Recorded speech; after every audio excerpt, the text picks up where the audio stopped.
Occasionally, we have the opportunity to speak to Oliver North. Of course, Oliver North, combat decorated Marine. He's become a great author over the years as well. We enjoy seeing him on Fox News. His newest book, American Heroes on the Homefront.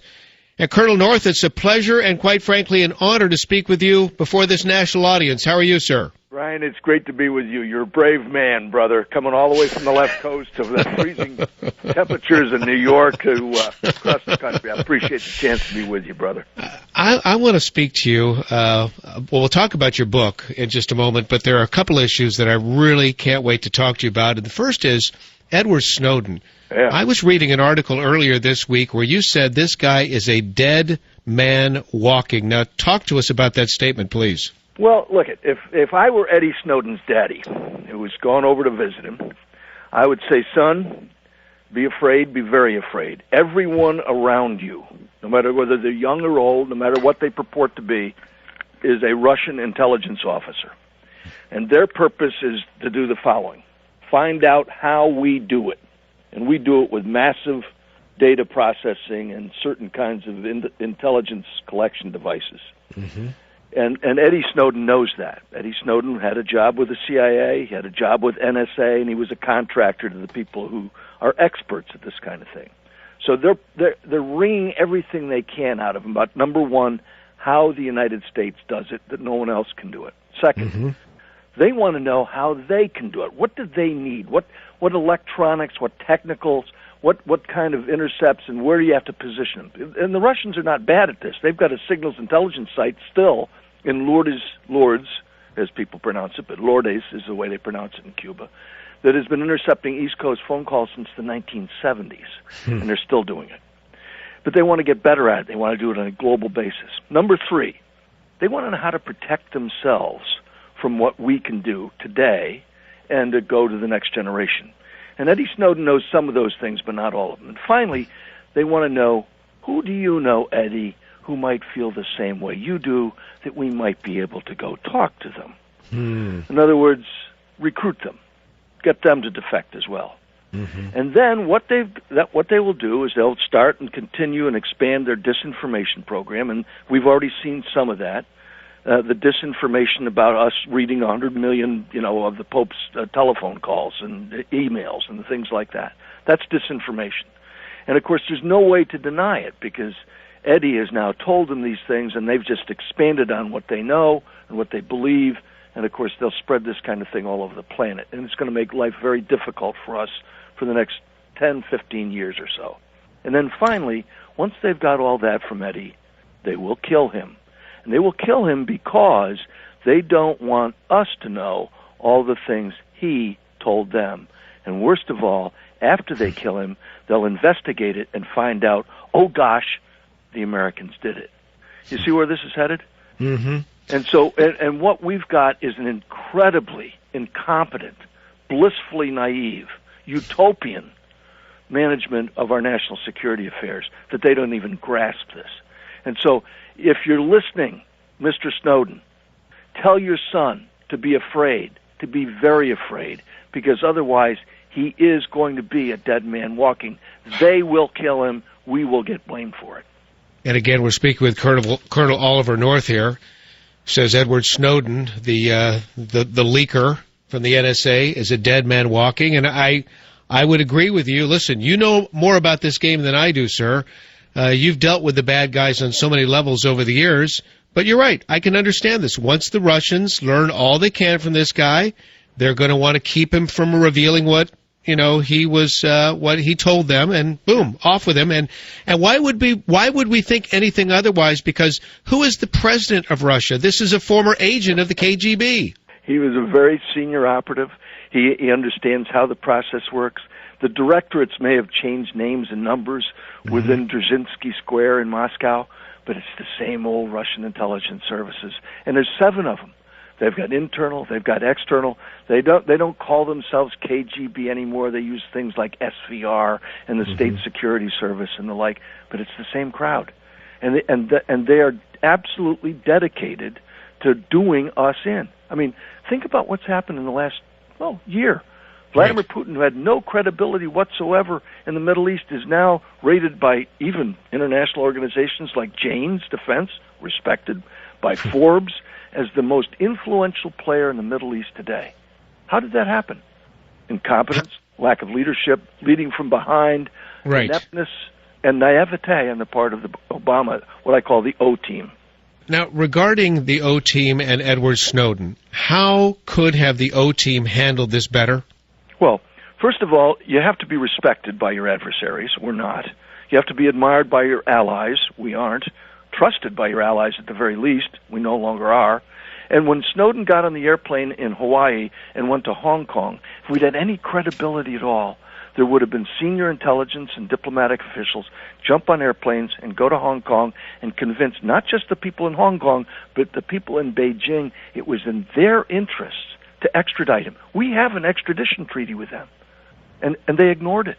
And they allowed him to go on to Moscow with hopes that he could somehow get himself to Ecuador. And of course, none of the places where he sought refuge did they have anything close to a first, second, third, fourth, fifth, all the way through the 10th Amendments. In other words, he claims he's doing this to protect the American people, to give them information that they deserve to know. In point of fact, none of the countries that he's chosen that he might like to get to have anything like the protections for civil liberties that we have, even though we may well have people in our government who ignore them, particularly in this administration. Nonetheless, they're at least writ large in our Constitution. Colonel Oliver North with us in his new book, by the way, American Heroes on the Homefront. We'll talk about that in just a moment. Colonel, I've got to ask you about this. We have 9 generals and flag officers that have been relieved of duty under Obama just this year, 3 of them involved in Benghazi, and I'm reading that there may be as many as 197 generals and flag officers relieved of their post during this president's tenure as commander-in-chief. Yep. What in the heck is happening here? Well, 2 things. Number one, I'm not trying to let Obama off the hook on this thing. Don't get me wrong. First of all, there's a lot. Forgive me for saying this, because I love being a U.S. Marine, and I love U.S. Marines and soldiers and sailors and airmen. I spend my life with them. That's why this book is out here. But let me just make an observation. First of all, there's a lot of dead wood wearing flags and stars. Okay, I mean real dead wood. They wouldn't know how to fight their way out of a paper bag. They've never been to the war except to get their ticket punched. So you got a lot of that, and it's good that they go. I'm serious. Forgive me for saying it that way, but it's true. Second, you've got people who should have gone a long time ago, and they're finally going. But there are a core, a cadre of people who may well have been involved in trying to do the right thing, who have simply been fired, not promoted. Their time does expire. The requirements of law are such that you get 30 years unless you're being promoted to certain levels. And then you can be extended by executive fiat, by executive order, with the permission of the president beyond your 35 and 5. So 35 years and 5 years in grade is what everybody is promised below the rank of 4-star. Here's my problem. I believe that there are people who have been dismissed from service. In other words, they didn't get promoted, and therefore they've been sent out. I know of a bunch of them who have been thrown out of the service by their own services for, let's call it the David Petraeus problem. Okay, you know what I'm talking about, right? Exactly, yes, sir. Okay. And then there's a group of people, and I don't think it's anything close to 100, but there's probably several dozen who tried to do the right thing, and they weren't promoted by this administration because it was contrary to their policy, whether it was the administration's stated narrative that we've ended Al-Qaeda, therefore we're safe in the world, or whether it's the stated narrative that we're doing a pivot toward Asia, which is total baloney because there's no money to do it with, or it's the people who want to defend America with a real serious ballistic missile defense, and they were fired because they said, hey, gosh, we're not doing what we need to do to protect the American people. Here's my problem. If you're a general or an admiral, and by the way, we now have more admirals than we have ships. You know, in World War II, we had 6,000 ships in the U.S. Navy and fewer admirals than we have today. Wow. I'm in favor of at least parity. Let's give every admiral a ship and build enough ships to give all the admirals their own ship. Right on. And the same thing goes for the rest of the services. But if you're a general or an admiral listening to this broadcast, listen to me. I'm just an old, broken-down, retired infantry officer. Okay? Don't cancel my retirement check. My wife needs it. But listen to me. If you feel strongly that something has gone wrong, that something isn't being done right, you have a moral obligation to know, first of all, your career is probably over anyway. So have the courage to stand up at a podium, take off your stars, throw them down on the podium, and tell the truth to the American people on your way out the door. That has not happened yet, and it should have happened a long time ago. The military is being turned into a laboratory for radical social engineering experiments. Right. They're wrecking the finest military force the world has ever known. Brighter, better educated, trained, led, and now the most combat experienced military force in the history of the world. And they're not standing up and saying, stop wrecking it. This administration is intent on wrecking it. The things that they're doing to the youngsters who are just coming back broken and dead, when they wouldn't even pay to get the families up to Dover. And my Freedom Alliance had to stand up and say, we'll put up money. And the God bless the United States Army Special Operations Warrior Fund, they put up money to help families get up to see their dead transferred off the airplanes at Dover. Nobody knows because our colleagues in the media didn't bother to cover it. The 27 soldiers, sailors, airmen, and Marines were brought back to the hospitals in the States. And since 1984, thanks to George W. Bush, they've paid for family members to come to the bedsides of broken and busted up old, troops that are coming back from Landstuhl, Germany. They didn't do that during the shutdown either. And the president could have done it with nothing more than the stroke of a pen, and he didn't bother. So if you're one of those generals and admirals who feel strongly that this country is not going in the right direction, that our military is being ripped apart, stand up and have the courage of your convictions when you resign your commission. Right on. Oliver North with us. No, listen, I'm riveted listening to every word. You have credibility. You've walked the talk all these years, Oliver North, and I will just tell you, you are a hero for so many of us. And, you've turned into quite the author. Your books, and this all comes, of course, from your war stories on the Fox News Channel show, which has been going on for a dozen years. But the latest book is American Heroes on the Homefront, and it dovetails nicely into some of the things you were just talking about. Well, you know what? In 2006, the Marines gave me an unprecedented opportunity. I don't think they've ever done it before, and they certainly haven't done it since.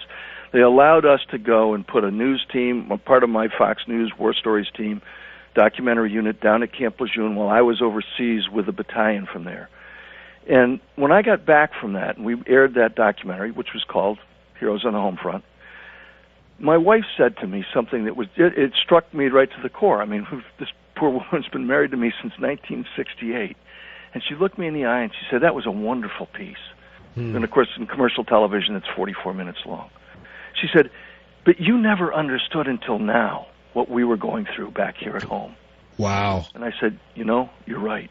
Because you're so involved, you're so busy 24/7 with situational awareness and looking after your troops and doing the things to keep them alive and you alive and carry out your mission.